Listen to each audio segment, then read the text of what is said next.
I attended Apimondia, the biggest international beekeeping conference organization in the world, and 2 weeks ago. And I met a lot of good people there, a lot of old friends, beekeepers, researchers, and I record a lot of good content that I'm going to release in the channel every week. Hey, everybody that I stop by and talk to, I ask a very simple question.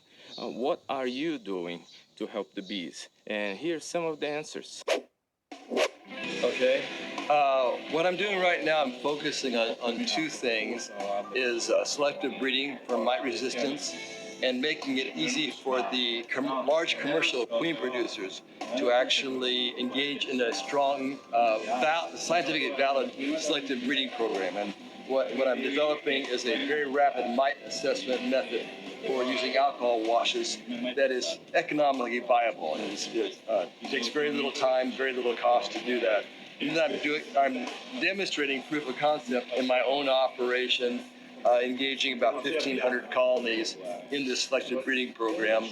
We're 2 years into it seriously.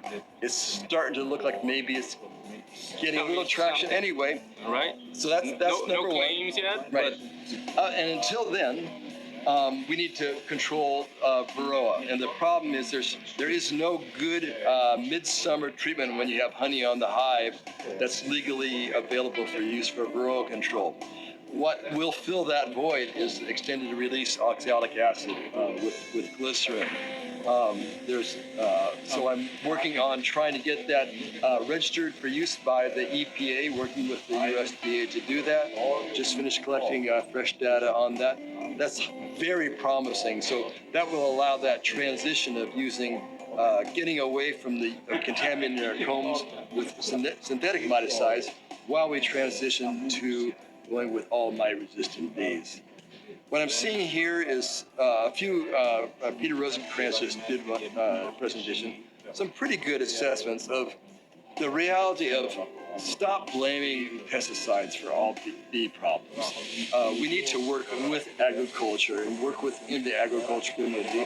The people need food, the farmers need to grow food.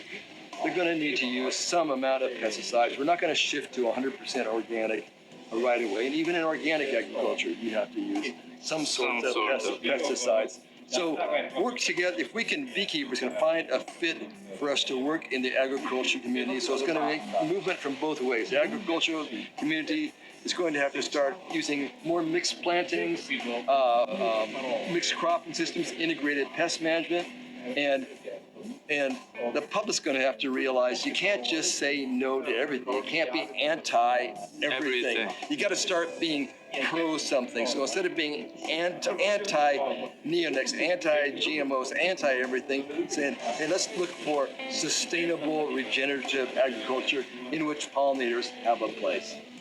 Something that I always have to say in this channel, balance. We need to find balance. Balance, exactly. Balance is everything. Thank you. Thank you, Humberto. Thank you very much.